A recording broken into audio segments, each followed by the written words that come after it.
حبايبي طلبه اولى ثانوي عاملين ايه؟ رب تكونوا بخير.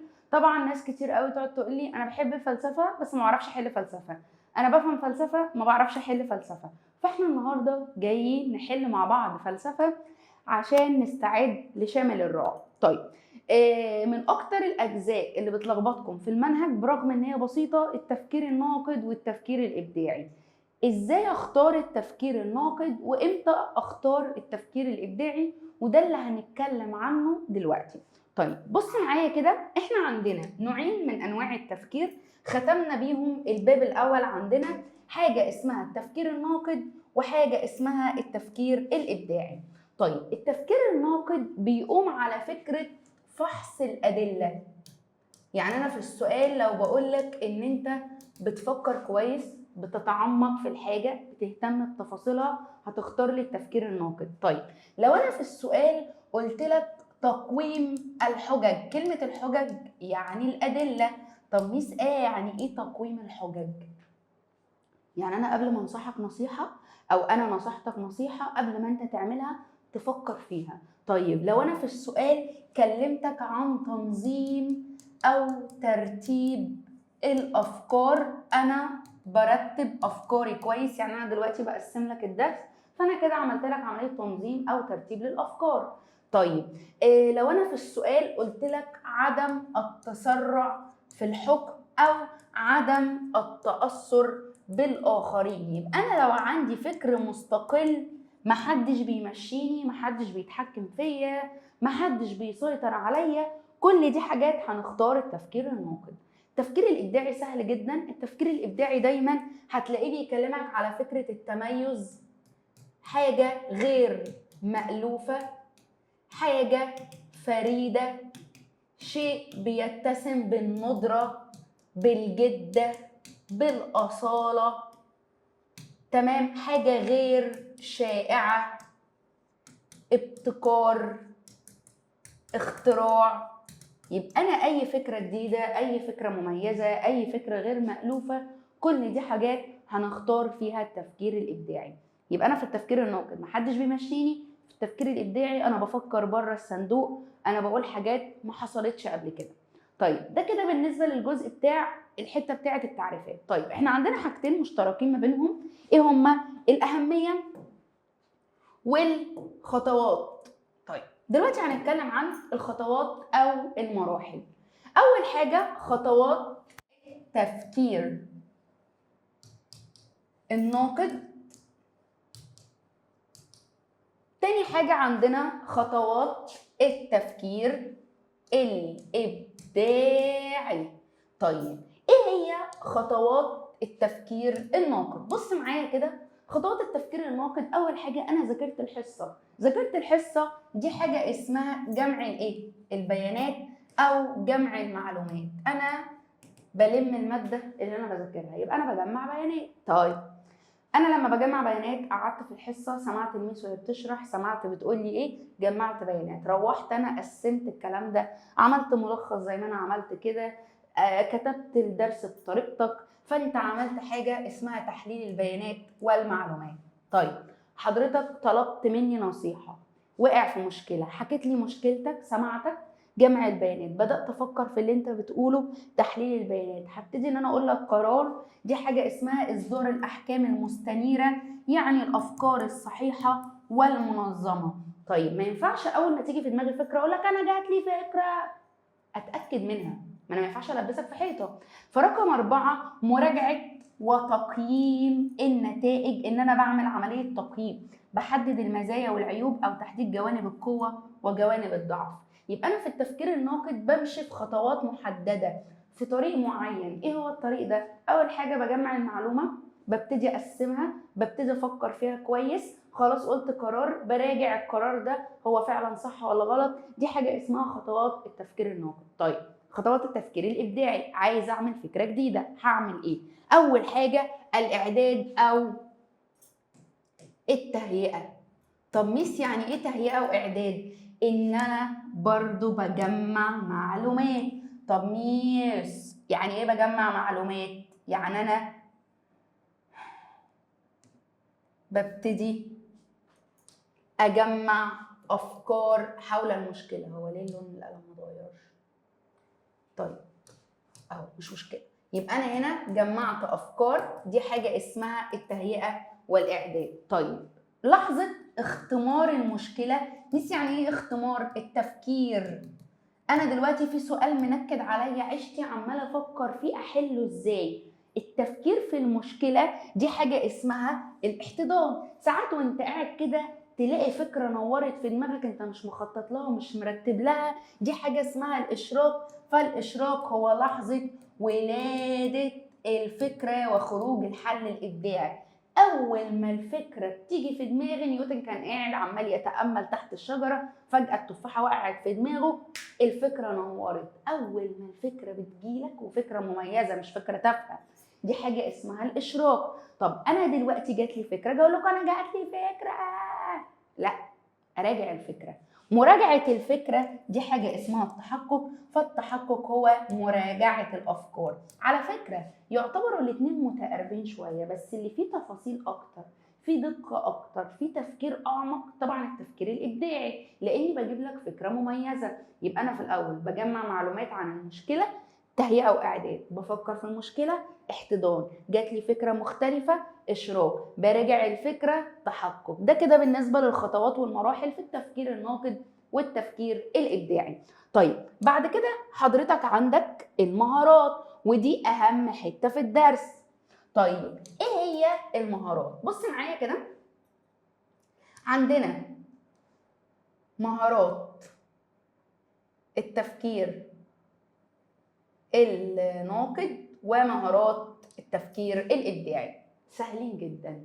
اول حاجه مهارات التفكير الناقد، التفسير دايما بيرتبط بتحديد الاسباب او العلل او الدوافع او المبررات. اقول لك ان في البطاله ظهرت بسبب مثلا زياده تعداد السكان، اول ما اتكلم عن السبب ده التفسير. طيب يبقى احنا عندنا التفسير، بحدد سبب اي مشكله بتحصل، بتكلم عن سبب المشكله، دي حاجه اسمها التفسير. طيب انا لما بتوصل لنتيجه، حتى هي جايه نتيجه استنتاج.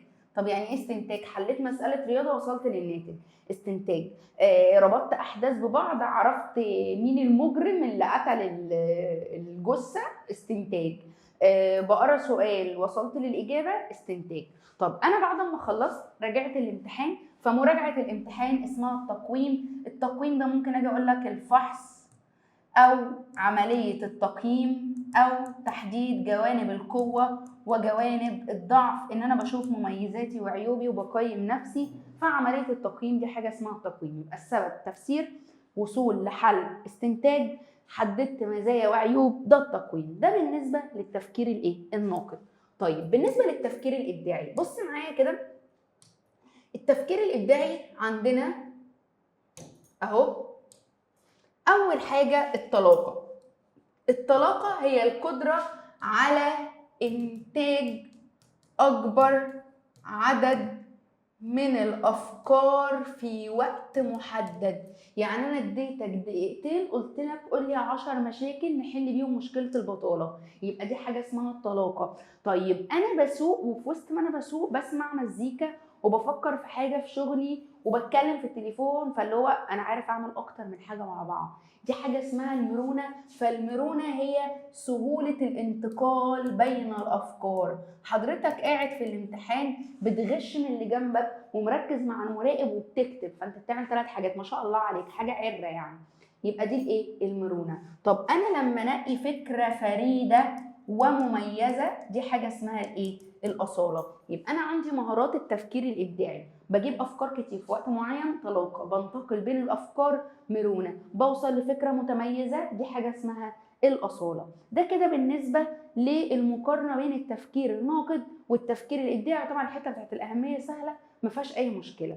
دلوقتي هنحل مع بعض في مذكره بنك الاسئله في كتاب التحدي. عندنا السؤال رقم 151 بيقول لك ايه؟ يقول ديوي انه التمهل في اعطاء، كلمه تمهل يعني تأني او صبر، في اعطاء الاحكام وتعليقها لحين التحقق منها.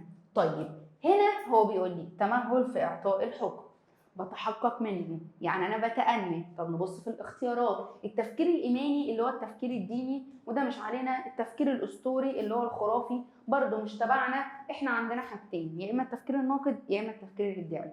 طبعا التأني هتبقى الاجابه التفكير الناقد. فانت وانت بتحل السؤال لازم تفسر الاختيارات الاول. السؤال رقم 152 بيقول لك ايه؟ ادراك الفرد بانه متفرد. متفرد يعني متميز برأي عن الأغلبية لحماية فكره المبتكر. انت عندك كلمتين يخلوك تختار التفكير الإبداعي. طب أنا هقرأ الاختيارات: تفرد وتميز، طبعا ولا فلسفي ولا علمي ولا ناقد، هتبقى الإجابة التفكير الإبداعي، ما فيهاش أي مشكلة. طيب اللي بعده نركز مع بعض. عندنا السؤال رقم 153. معلش أنا ماشية سؤالين سؤالين عشان السبورة إيه طويلة جدا عليا. طيب بيقول لك ايه؟ الاشياء ليست دائما على ما تبدو عليه، وان ما يبدو صواب قد يكون خطأ.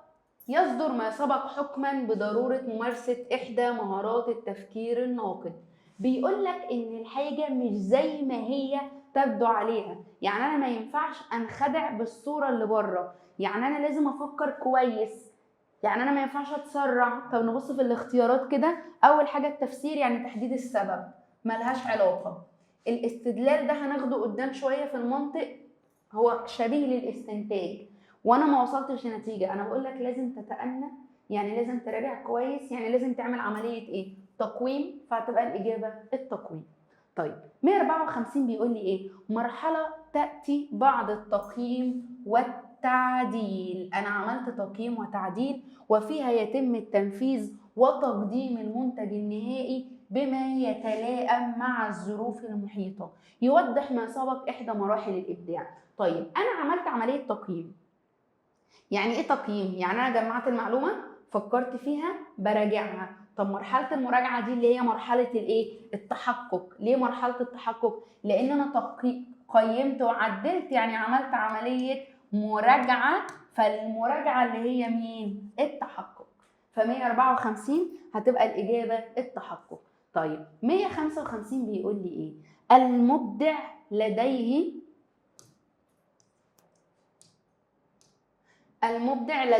استجابات متنوعة لشيء واحد، ولديه القدرة على تعديل طريقة الاستعمال لهذا الشيء. يصف ما سبق إحدى مهارات الإبداع. طيب أنا عندي استجابات متنوعة، يعني أنا بجيب أفكار كتير. طيب أفكار كتير، هل هتبقى الطلاقة ولا المرونة؟ هو بيقول لك لديه القدرة على التعديل، ففكرة التعديل اللي هي المرونة. طب أنا ليه ما قلتش الطلاقة؟ طالما أنا في السؤال ما حددتش زمن معين ما اختارش طلاقة. أنا بقول لك إن أنت تقدر تغير، تقدر تجدد، تقدر تنوع، تقدر تنتقل من فكرة لأخرى. فمرحلة الانتقال بين البدائل أو الانتقال بين الأفكار بترتبط بمرحلة المرونة. طيب 156 البعض يسعى إلى الفهم. ماشي. كما يسعى إلى التعرف على المشكلة، بص معايا، وردها إلى أسبابها. طب احنا قلنا السبب، تحديد السبب اللي هو مين؟ طبعا هتبقى الإجابة التفسير، مش محتاجة أي مناقشة، سبب تفسير. تمام؟ طيب ده كده السؤال رقم 156.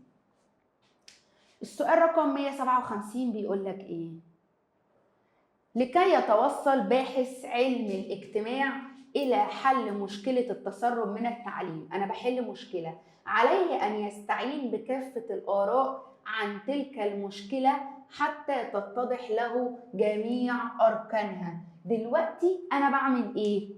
عشان أحل مشكلة لازم أجيب كافة الآراء. كافة الآراء يعني أنا هجمع داتا. طب هجمع داتا اللي هي إيه؟ طبعا هتبقى جمع المعلومات والبيانات، فهتبقى الإجابة ألف.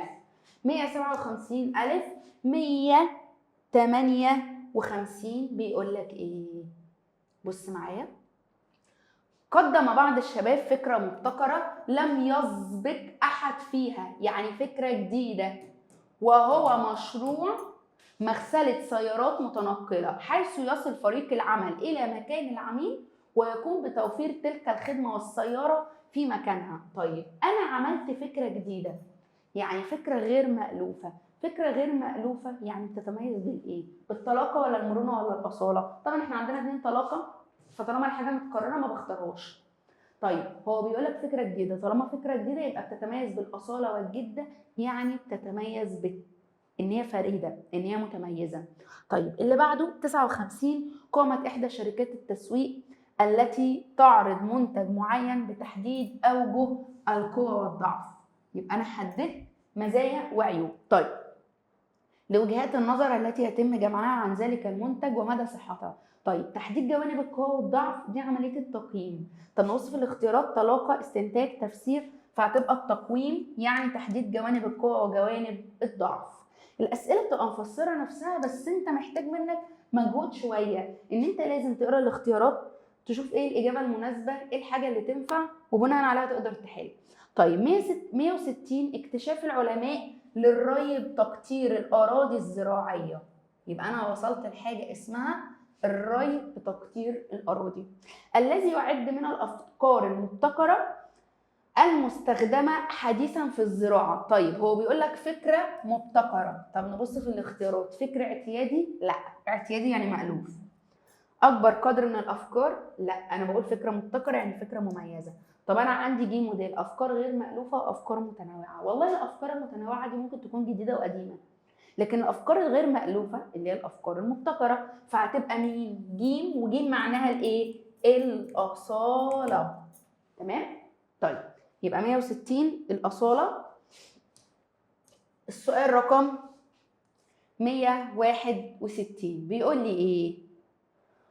قام صحفي بمحاولات كثيرة لمعرفة كل الأخبار الخاصة بحادث. أنا بعرف أخبار، يعني هعمل إيه؟ هروح المكان أجمع، أعمل تغطية حصرية للمكان، يعني هجمع معلومات.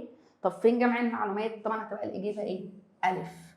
62 وقع صديقي في مشكلة عندما وجد أن مكتبه الجديد حجمه أكبر من حجم باب الغرفة، يعني هو عايز يدخل المكتب الأوضة بس المكتب أكبر من الباب. عمل إيه؟ مما دفعه إلى رقم 1 قياس المكتب، رقم 2 قياس الباب، 3 معرفة سبب عدم دخول المكتب إلى الغرفة. هو هنا جمع معلومات.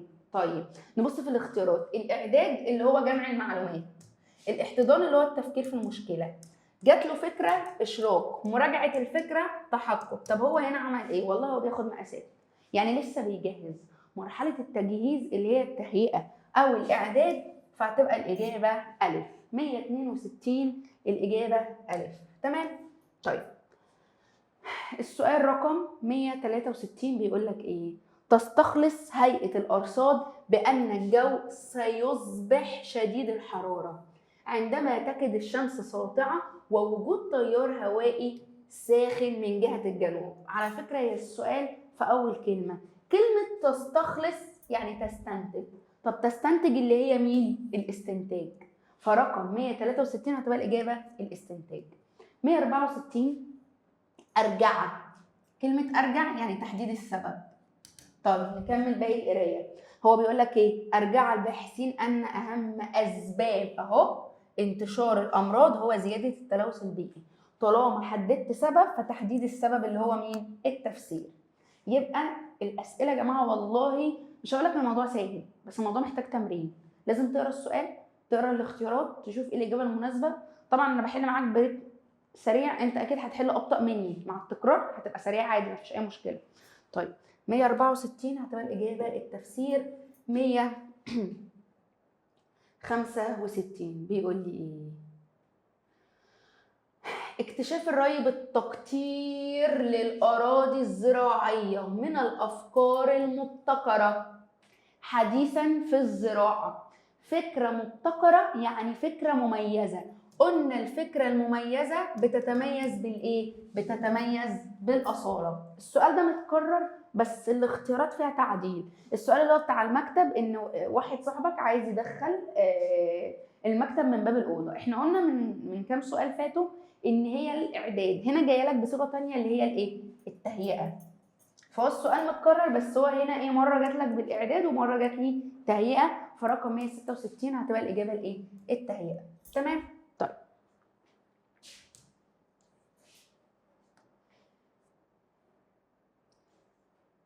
167 عملية تقويمية والله باينة يتمثل فيها الجانب الحاسم الختامي في عملية التفكير، ويعتبر خاتمة لعمليات الذاكرة والمعرفة والفهم والاستنتاج. طيب مين التفكير اللي فيه عملية التقييم وعملية الاستنتاج؟ طب نبص في الاختيارات كده: العلمي، الناقد، الإبداعي، التشعبي. طبعا هتبقى الإجابة التفكير الناقد، عشان عملية التقويم وعشان عملية الاستنتاج.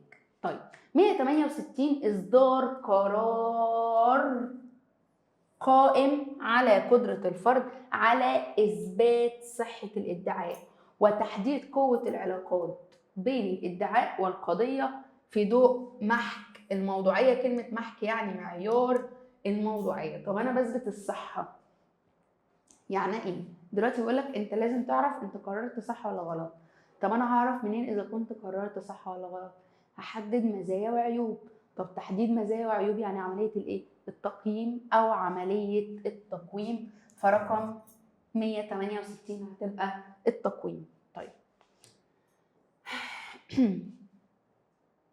169 المرحلة التي تحدث فيها الومضة وتؤدي إلى فكرة الحل والخروج من المأزق. طب يعني إيه الومضة؟ يعني الفكرة بتيجي كده، الوصول للفكرة، خروج شرارة الحل. هي كلمة ومضة اللي هو شرارة الحل أو فكرة إبداعية. إمتى الفكرة بتيجي؟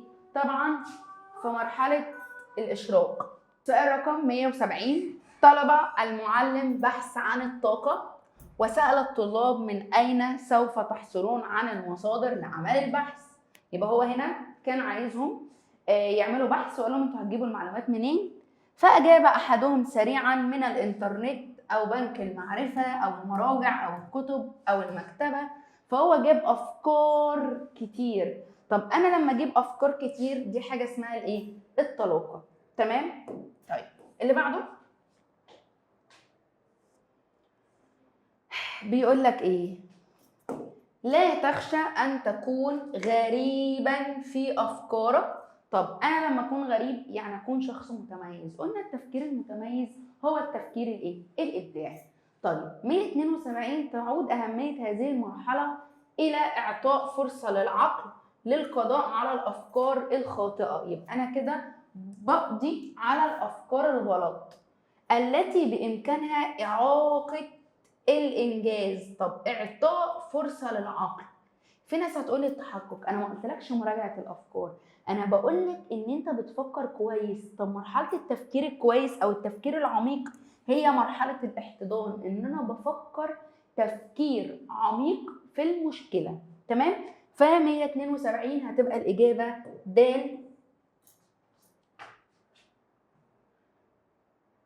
اللي بعده 173 يجب على الفرد الاطلاع على كل المصادر والمراجع التي تنير له آفاق عديدة تمكنه من رؤية المشكلة بوضوح. طيب أنا دلوقتي بعمل إيه؟ بطلع، يعني قريت كتب، جمعت بيانات. جمع البيانات اللي هي إيه؟ أهي مكتوبة جمع البيانات. 174 لحظة بزوغ الفكرة. كلمة بزوغ يعني ولادة الفكرة لم تكن موجودة من قبل. الفكرة أول ما بتيجي قلت لك إن الفكرة اللي بتظهر فجأة تسمى بالإيه؟ بالإشراق. ف 174 هتبقى الإجابة الإشراق. 175 بيقول لي إيه؟ إذا لم يكن لديك استعداد لتغيير خطتك في كل مرة تواجه فيها التحديات والمصاعب فمن الممكن أن تفشل. طب أنا لما يبقى عندي قدرة على التغيير، قابلية التغيير اللي هي إيه؟ أنا بتغير، أنا بتطور، فقابلية التغيير اللي هي المرونة. ف 175 المرونة. 176 اكتشاف الأقنعة الواقية من الغبار البركاني. ابتكار حديث لاستخدام أماكن الثورات البركانية. طب أنا اكتشفت فكرة جديدة، اكتشفت حاجة ما كانتش موجودة، يعني حاجة مميزة. طب ايه المميز؟ طبعا الشيء المميز بيتمتع بمهارة الأصالة. ف 176 الأصالة. 177 بيقول لك ايه؟ جمع جمع الباحث العديد من المعلومات لتحديد أبعاد مشكلة تلوث الهواء، يجسد ذلك إحدى مراحل التفكير الإبداعي. طيب أنا هنا جمعت بيانات، مين المرحلة اللي بترتبط بجمع البيانات؟ طبعا التهيئة والإيه؟ والإعداد. 178 قام المشرف على رسالة ماجستير لأحد الباحثين بالكشف عن أوجه النقص. كلمة أوجه النقص دي يعني تحديد جوانب القوة وجوانب الضعف، إن أنا بحدد المزايا والعيوب. الذي قدمه الباحث حتى يقوم الباحث بتعديل النقاط السلبية إلى جانب إشادة المشرف ببعض النقاط الإيجابية. يعني أنا قلت لك إيه الصح وإيه الغلط. طبعا لما أنا بحدد إيه الصح وإيه الغلط أنا بعمل عملية تقييم، فعملية التقييم اللي هي عملية التقويم. ف 178 هتبقى الإجابة ألف. تمام.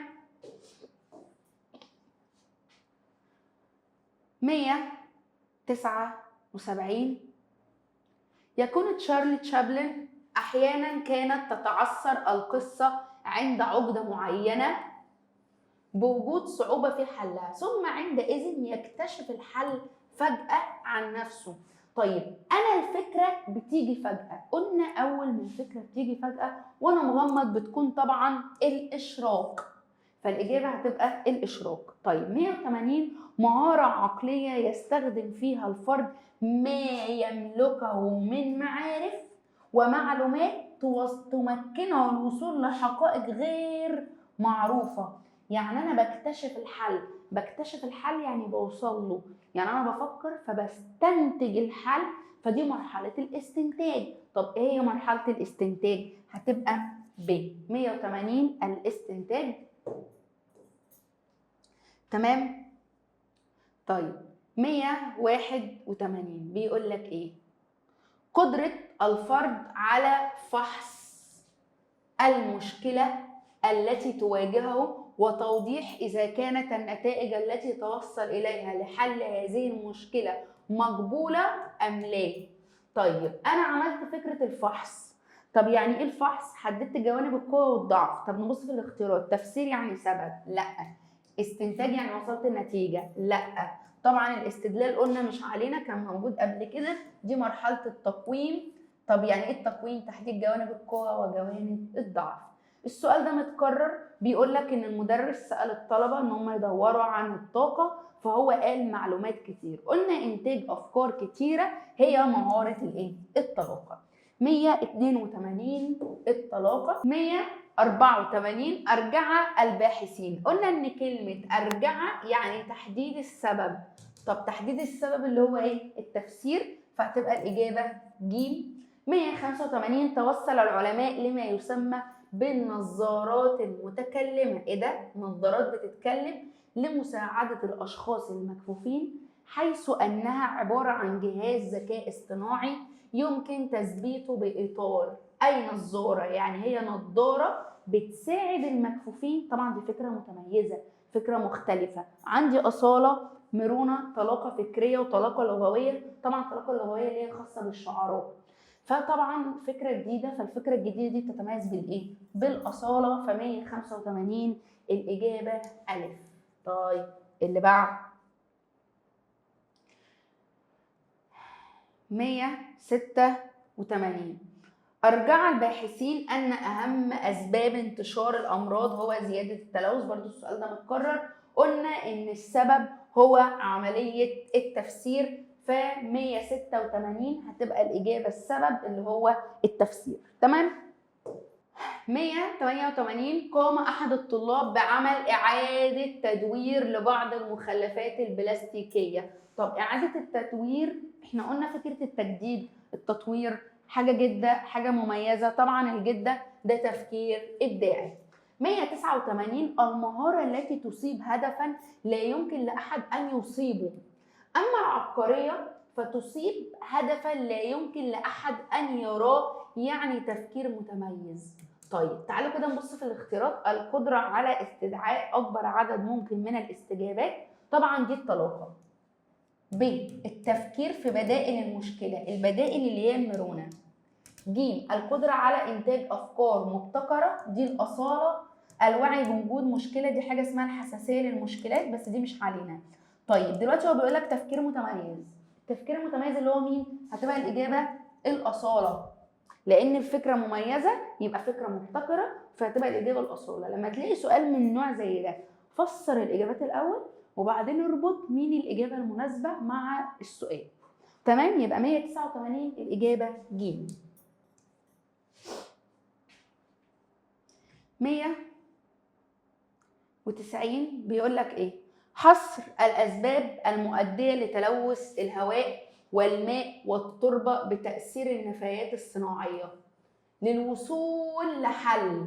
طب أنا حصرت الأسباب، حصر الأسباب يعني جمع. طب أنا هجمع إيه؟ هجمع أسباب يعني هجمع بيانات يعني هجمع معلومات. طب تحليل آراء؟ لأ. مراجعة وتقييم؟ لأ. أنا لسه بجمع، فهتبقى الإجابة طبعا المناسبة ج، جمع المعلومات. 191 التمييز في التفكير، تمييز في التفكير والندرة والقدرة على النفاذ إلى ما وراء المباشر. لما أنا بوصل لفكرة مميزة قلنا إن الفكرة الفريدة، الفكرة المختلفة، الفكرة المتميزة اسمها إيه؟ اسمها الأصالة. ف191 هتبقى الإجابة ج، الأصالة.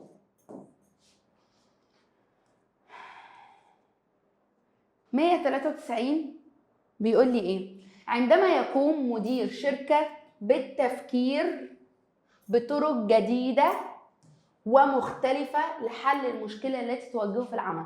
طبعا التفكير بطريقة جديدة من غير ما أكمل، حاجة جديدة، حاجة متميزة، حاجة مختلفة وأنا مغمض، ده التفكير الإبداعي. 195 تعد فيض، يعني أفكار كتير جدا، أفكار كتيرة من الأفكار والمقترحات والصور والتعبيرات الملائمة المتداعية التي ينتجها الشخص في وقت معين. قلت لك لما بجيب أفكار كتير في فترة زمنية محددة، يبقى أنا في السؤال قلت لك أفكار كتير في وقت معين، دي إيه؟ طلاقة ولا مرونة؟ لأ، طلاقة، فهتبقى الإجابة الطلاقة. 195 الطلاقة. 196 بيقول لي إيه؟ القدرة على توليد فكرة بسهولة. جبت فكرة عن طريق توجيه مسار التفكير بحسب تغيير المثير أو المتطلبات. طب فكرة التغيير يعني الانتقال بين الأفكار، مش هتبقى الطلاقة؟ لا، أنا هنا بنتقل بين الأفكار. طالما بنتقل بغير بعدل مساري، دي المرونة.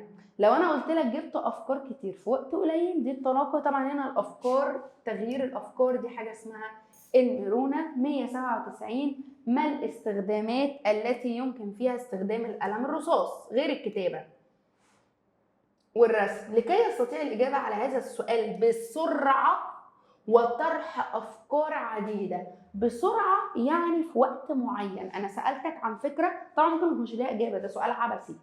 انا بقول لك جيب لي افكار كتير في وقت قليل. طب الافكار الكتير في وقت قليل دي الايه؟ الطلاقه طبعا، هتبقى الاجابه الطلاقه. 198 مهاره تتضمن الجانب الكمي. السؤال ده حلو قوي قوي، جانب كمي في الابداع. طب يعني ايه جانب كمي؟ يعني انتاج اكبر عدد من الافكار. انتاج اكبر عدد من الافكار طلاقه ولا مرونه؟ لو قلت لك انتقال بين الافكار، مرونه. انتاج افكار كتير، طلاقه، فهتبقى الاجابه الطلاقه. 198 الطلاقه. 199 المرحله القابله للتنفيذ. خلاص انا بنفذ، وقد يتم في هذه المرحله الحل او تعديله لكي يتلائم مع الموقف. طب انا هعدله من خلال جمع البيانات؟ لا. من خلال التفكير؟ لا. من خلال الفكرة؟ برضو لا. بيقولك ان انت خلاص هتحل وتنفذ. طب انا بحل ازاي؟ دلوقتي انا خلصت الامتحان، براجع الورقة عشان اسلمها، فالمراجعة اللي هي مرحلة الايه؟ التحقق. تمام؟ اللي بعده السؤال رقم 200. استطاعت صديقتي استخدام علبة معدنية في ابتكار العديد من الأفكار، بص، في ساعة واحدة، منها صنع فانوس من جسم العلبة، وصناعة قرطاس للأذن من الغطاء أو قرط للأذن، يشير لإحدى مهارات التفكير الإبداعي. طبعا أفكار كتير في وقت معين، قلنا لما يبقى في افكار كتير في وقت معين دي حاجة اسمها الطلاقة. احنا كده حلينا مع بعض عن التفكير الناقد والتفكير الابداعي. اشوفكم على خير باذن الله، اتمنى ان انتوا تكونوا استفدتوا. احتجت اي حاجة هيبقى موجود في البوست من تحت، هنكتب لكم لينك البيج وارقام تليفوناتنا عشان لو احتجتوا حاجة تتواصلوا معانا. اتمنى تكونوا استفدتوا تاني، وان شاء الله نتقابل على خير في فيديو جديد. وبالتوفيق لحبايبي طلبة اولى ثانوي، خاصة الطلاب اللي معايا يستعدوا للامتحان الشامل. باي باي يا جماعة، السلام عليكم.